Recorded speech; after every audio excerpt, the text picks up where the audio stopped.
Welcome back. My name is Lauren Heistad, author to the book Homecoming. This chapter 35, when we get through this one, I'm halfway there to my 70 chapter, 777 page book, which, magical number. You would think that I just strove to do that on purpose, but not at all. When I put my book together, that's just what it ended up being.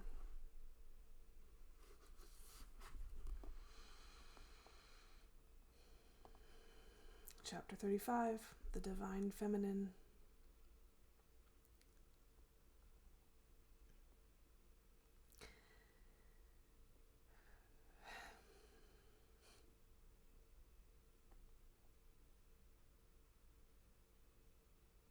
When I was between the ages of 5 and 8, back before books and theories such as the Da Vinci Code were even in existence, within my narrow world of reality anyway, I had a friend I used to play with. I called him Yeshua, and he was my husband. Truth. I used to talk to this man in my favorite hiding place under the stairs. Kind of Harry Potter-ish, but it's true. Under the stairs at home, where I grew up. Where I would anxiously wait for his spirit to arrive and take me off to faraway lands where we would discuss our lives together. It was a magical time and so real to me that I never ever questioned the encounters. It was just another part of my weird and secret world of enchantment. Now, when I was about 13, I remember spending a lot of time in my bedroom at my Grandma Annie's house. I had an extra bedroom there. Sleeping for hours on end. During those times, I would drift in and out of consciousness and talk with my dear friend Yeshua. We used to talk about his physical arrival in my life. The actual date and time were never disclosed, but I do remember being told I would know when the day finally arrived, because I would be surrounded by many people who were just like me. I'd feel safe, happy, and overjoyed with emotion. I also remember a very unique vision of a barn-type building that strangely had furniture in it and people gathered all around. I saw myself and many others assembled for a sacred day, and I was told I would see them again when I joined with Yeshua. I remember being a little scared as to what it all meant at the time, but I also remember the overwhelming calm that surrounded me during these times of uncertainty. All but forgotten. And about 13 years later,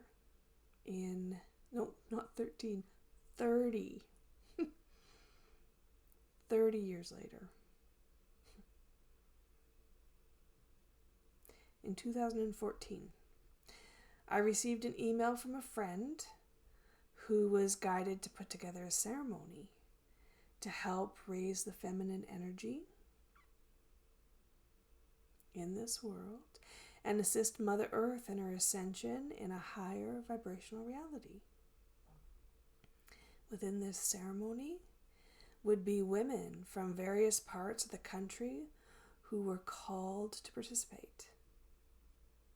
It was a celebration of the sacred feminine, an energetic link to the creation of this world that had been overlooked and underplayed by society for far too long.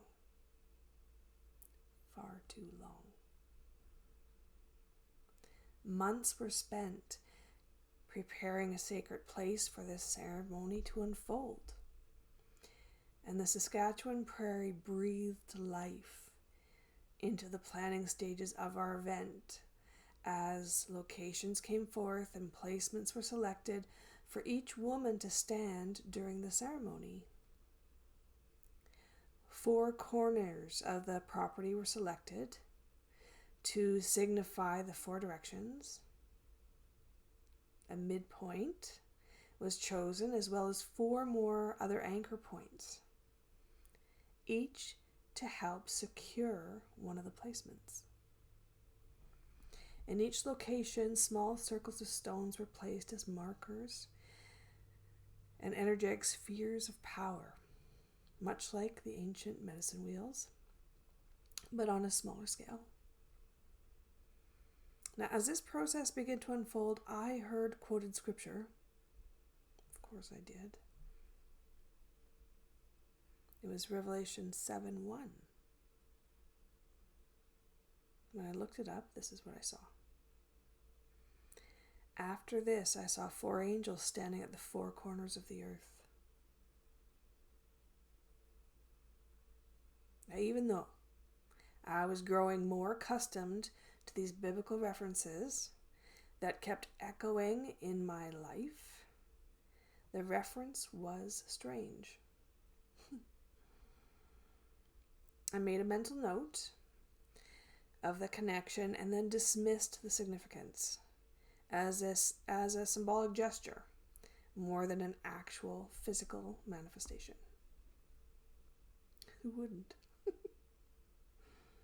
Now, as the planning stages gathered momentum, each participant began preparing for their own internal journey ahead, putting more thoughts and intentions into the magical Day of Atonement, which was selected as summer solstice, June 21st, 2015. The 2 beautiful women planning the ceremony started to connect the group by providing information and insights about the ceremony, as well as placements for each of the participants. During the same period of time, I was also working with my guides regarding the location and purpose for attending the event. They talked to me extensively about my original placement from the past and my new location in the present that was to represent the new energy required for the universal shift. And I truly wasn't happy, to be honest, about either of the potential placements. It was in the west or in the north. If I were to be brutally honest, I felt it was the middle point I represented. And not that I was having some ego-driven power struggle, but that I knew the middle represented balance between the masculine and feminine energies, and I also knew that was the energy I was there to represent. Now, as time went on, my guides continued to discuss the locations they were fine, but I became more and more uneasy about the whole process. I felt pulled to speak up, but intuitively I knew all placements were important. Of course they are. All placements are important. I also realized that no matter where the spirit world decided to place me, I would have a magical and ceremonious day regardless. I knew that. Out of the blue one day, and exactly 1 month prior to the ceremony, I was contacted by my friend to come out to the location to help finalize the placements and to set the intentions for the upcoming event. Now, I found this strange that I was the only one asked or invited to come survey the land, but I was certainly felt blessed by the gesture and the request for clarity. When I arrived on the scene, the landscape was breathtaking. It was so much more than what I had ever imagined in my mind. With the large rolling hills in one area, beautiful crops planted in another, and quite honestly, more spiritual energy in any one place than I had ever felt, as of yet, in my lifetime. When I arrived, one of the women heading up the ceremony confided that she was having the same dilemma about where to place me. She saw me in the west, and in the north, and in the middle. Furthermore, she was starting to feel both uneasy and uncertain as to the chosen location of the center point and wondered if her original placement had been wrong. Together we sought clarity. We started in the east that day, taking the time to survey the land locations and spending time to converse with Spirit about the setup and purpose of each location. And when we arrived in the west, I was just instantly charmed by the magnitude of the energy in this location. It took me back to past female lives and made me feel both sad and overjoyed by the changes that have occurred over time. It was certainly magical. It was. Then we moved into the selected center point.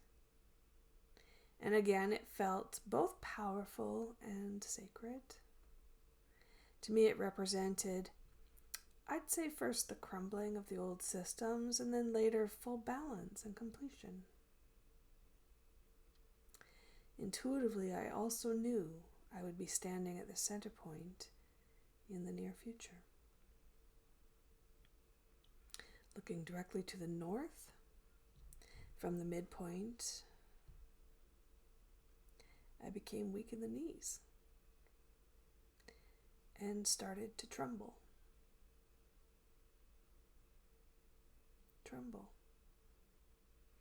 The beautiful valley that lay out before me was scary and breathtaking all at once. I was confused, completely confused by my reaction, but knew with all my heart I had to go deep into the valley and stand my ground. Knowing this reality made me sad to the point of crying, but in my heart of hearts I knew it was true. Now, my friend and I set off down into the hill and into the valley that day to find the perfect location within the meadow. I marked my spot with a small circle of rocks.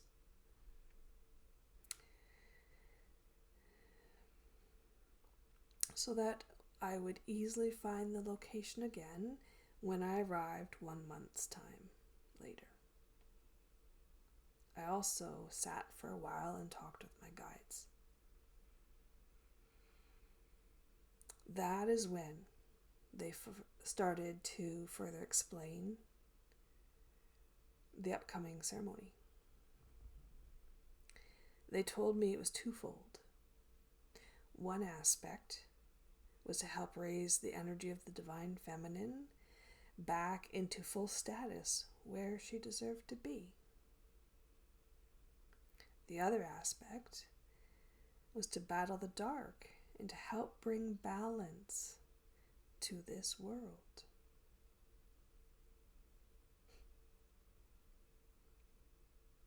I was both startled and horrified of what I heard. But then again, I knew there was a reason I felt so conflicted and emotionally upset about being on this sacred land. Intuitively, I also knew a much bigger event was about to unfold than I may have originally expected, for sure. I was weak in the knees, nauseous, anxious. This panicked state quickly passed as my guides brought peace to my mind and love to my heart in only a manner spirit can provide. Looking across the valley, I could see water and the salt of the earth. And I was told it was an enchanted saltwater lake that had been dry for many years, yet this particular year it bore water. It reminded me of Saskatchewan's mini version of the Dead Sea, and reminded me of something I once knew. On the way home, my guide started quoting scripture again. They spoke of biblical accounts regarding not only a battle I was about to walk into, which they referenced as Armageddon, truth, but also the placement of the people that were attending and the significance of my visit to the location 1 month in advance, and the valley in the north where I had chosen to stand. The entire conversation was so surreal, I began to wonder, what had I gotten myself into? I wonder that a lot. Doubt came flying in as I questioned how I was meant to oh my gosh. Still struggling with this one. Doubt came flying in as I questioned how was I meant to participate in a peacefully, divinely inspired ceremony if my guides were talking about battles and prophesied times. When I arrived at the safety of my home, I began to look up the scriptures that they had cited, and the shock I experienced that day was a weird rush of confirmation and fear and inner peace all at once. It is told that the energy representing Christ would arrive at the battlefield a month prior to the other participants to survey the land and select his location. It is said that he will handpick a spot within the valley with a body of water to the north and a mound to the south. It is prophesied this event will be twofold, just as I had heard. And as I read the accounts of documents from over 2,000 years old and related them to events that had just transpired, I became, understandably, or maybe not, but to me, understandably, a little more than uneasy about the upcoming ceremony and my placement within it. Was I seriously going there to battle the dark? Or worse yet, was I the dark showing up in the valley to battle?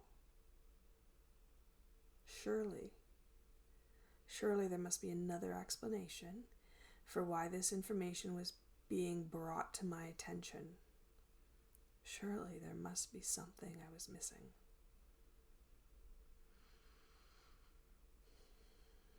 After I was asked to attend the ceremony, I kept having visions, many visions, and dreams, some of which were of a Black Panther. And when I looked up the significance, I realized the Black Panther symbolized the divine feminine, who reigns in the north and is the totem of all that is, and is about reclaiming one's true power. Weirdly enough, the symbol of the Black Panther is also attributed to Yeshua. What the frick is going on? What were my guides asking me to do? Both the ceremony and the 5 medicine wheels strategically placed in the form of a cross. Didn't realize that until later, but placed in the form of a cross. Intriguingly reminded me of a chapter in my first book. It was back in 2012 when I had written and originally spoken of earlier visions relating to medicine wheels and the cross, all in the same chapter. I had included accounts of seeing the medicine wheels and understanding the symbolism and sacred significance within these strategically placed monuments. I discussed visions of having been present to help take Yeshua off the cross after the crucifixion, as well as assisting taking him off in present time. The intention behind the visions was to help honor the life of a spiritual guru, not the death of another martyred prophet, persecuted for his misunderstood connections to spirit.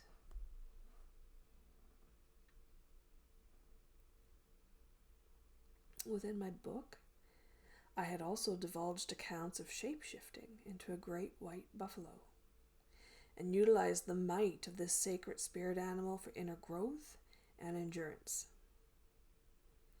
On noticing the similarities and the symbolism of the visions, I told my guides the only thing missing is the actual,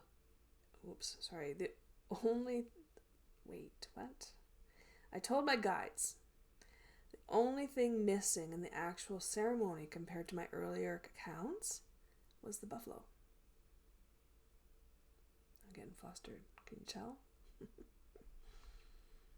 Shortly thereafter, the group received a second email.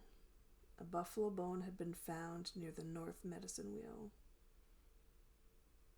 What in the world is happening to me? As the day came closer, my anxiety mounted even more. I feared I was doing something wrong. I feared I might not survive this so-called battle even if it was only taking place on an energetic level. I feared I was not strong enough to complete the task at hand. And on top of this mounting stress, my family was terribly upset I had decided to go on this adventure in the first place. Of course they were. It was Father's Day weekend. And I was bailing on them yet again to follow my passion. This weekend was also in alignment with my indecent proposal experience spoken about earlier. Furthermore, no one in my immediate family knew the emotional turmoil and stress I was under from the double life I lived, because I spoke of it to no one. However, that being said, an inner calling is an inner calling. So despite the reasons to stay home, I packed my suitcase and headed out that day, having no idea if I would be welcomed back home once the ceremony was over, or if I would even make it home, for that matter. I wrote an entry in my journal for my family, just in case something went wrong, or I magically disappeared off the face of the earth. Sure, it sounds crazy. I know, it sounds crazy.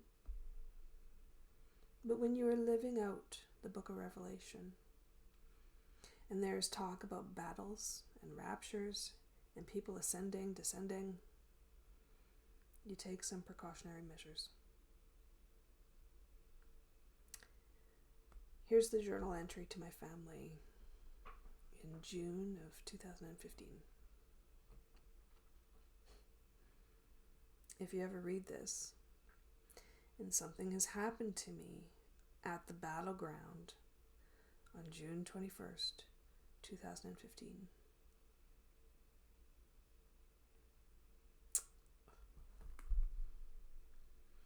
Please know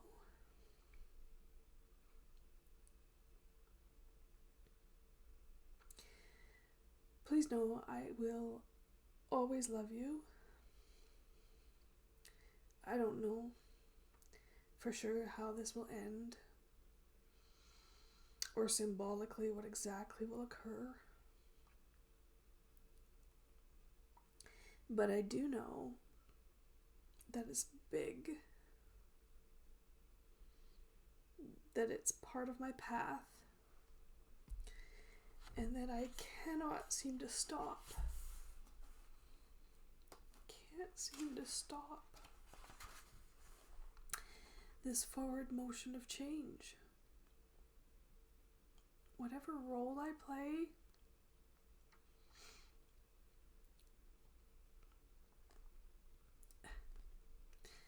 I'm proud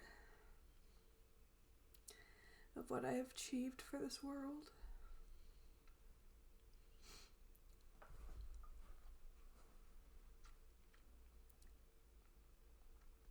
I will honor the work I am being called to do. I will keep fighting for love and enlightenment until the end of time.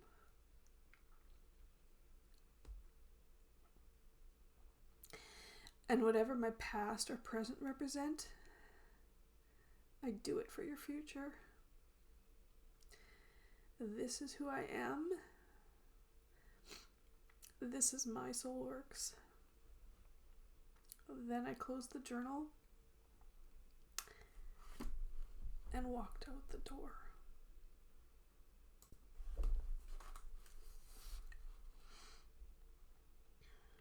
That got real, didn't it?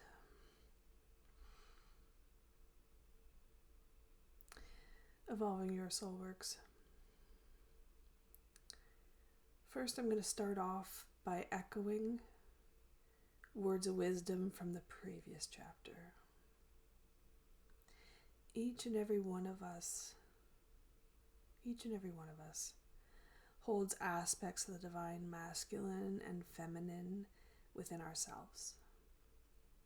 And each and every one of us holds the capacity to create a better world. Every time an individual releases some of their own suppressed energy, collectively the whole becomes lighter. That's a good thing. Today I'm second guessing that, but it's a good thing. Okay. As much as my experiences with this ceremony are uniquely mine, I'm also wise enough to know many people around the globe have been guided to participate in similar ceremonies since the beginning of time. I also know that even though each have our own individual experience with this great shift we are within, collectively, we are all making it happen. Truth. We are all going through our own inner and outer battles with darkness. We are all merging our feminine and masculine energies together in a harmonious, sacred union with the divine. We are all starting to understand the concepts behind Christ consciousness. We all have the capacity to experience spiritual encounters to miraculous proportions. We are each a part of the whole. We are each a part of the whole, working in unison to create this change into vibrational reality. In fact, on a micro level, it reminds me of all the individual organs and systems within the body that work together to bring life to the physical vessel. On a macro level, it reminds me of the individual soul energies within the universe working to bring life to our galactic existence. No one element is more significant than the other. Each is uniquely important to complete the whole. My participation in that ceremony was only one piece of a very, very large puzzle, with individuals throughout the world adding their own unique contributions to the bigger picture until it is revealed. Our specific ceremony was magical and was utilized to help bring balance to this world, or start the process anyways.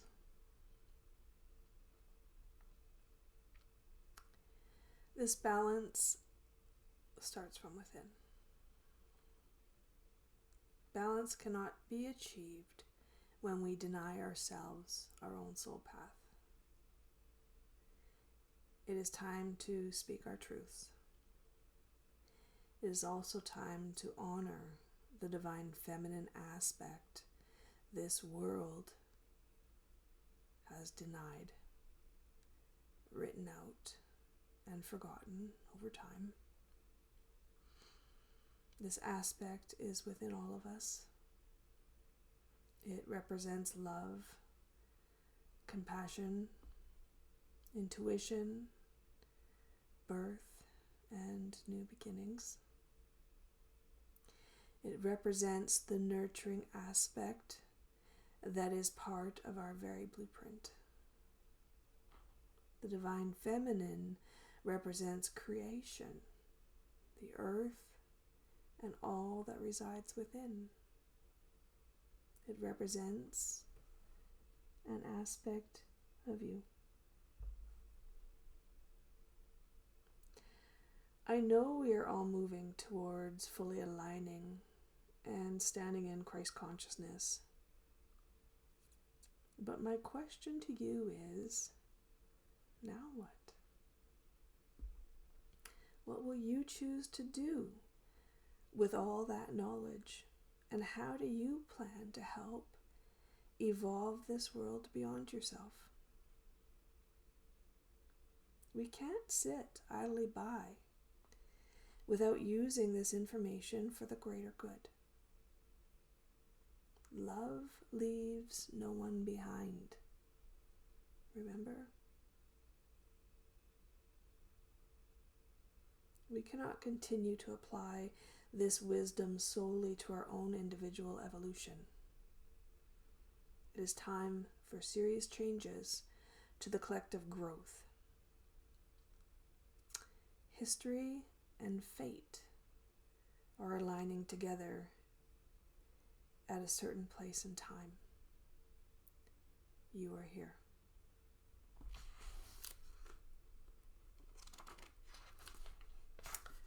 Your move.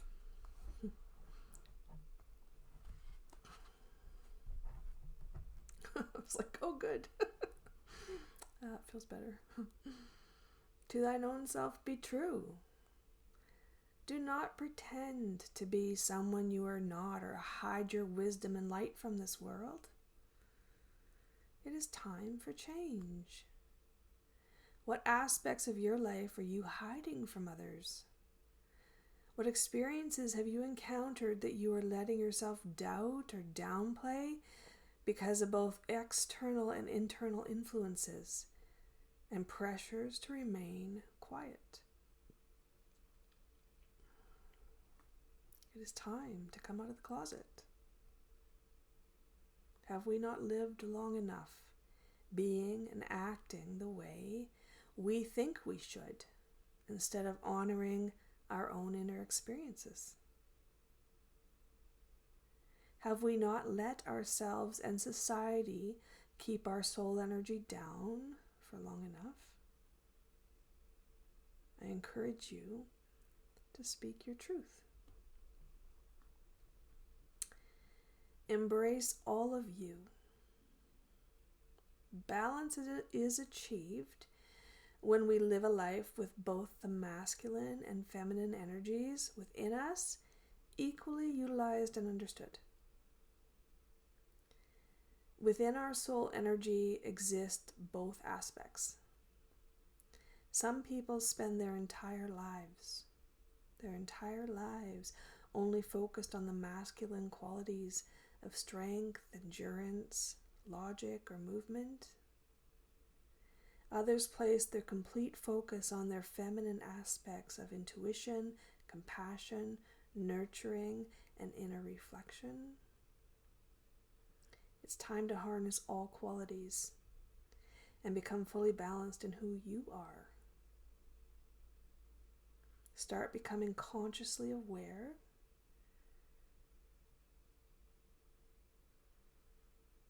of when you utilize both aspects of yourself and embrace both sides to your story. A simple way to help change this balance internally is actually to utilize color externally. If you usually come from a more feminine aspect, try wearing blue more often. Hey, that's what I did.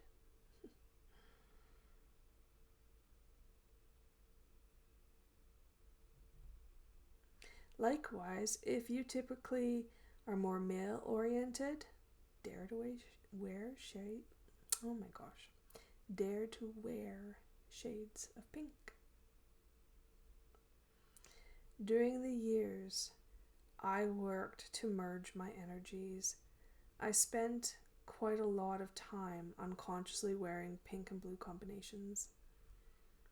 This behavior pattern is utilized either intentionally or unintentionally because colors actually hold vibration. The colors we wear daily paint colors we choose or colorful objects we are drawn to in our external world help identify, change, and radiate our inner reflections. Colors can be utilized to help create more expansion within the individual chakras that are currently more closed or suppressed. Give it a try. Give it a try. It is a subtle yet profound and effective way to further align to your soulful vibrancy. Realign, this is the next one. Realign to the purpose of ceremonies and intentions.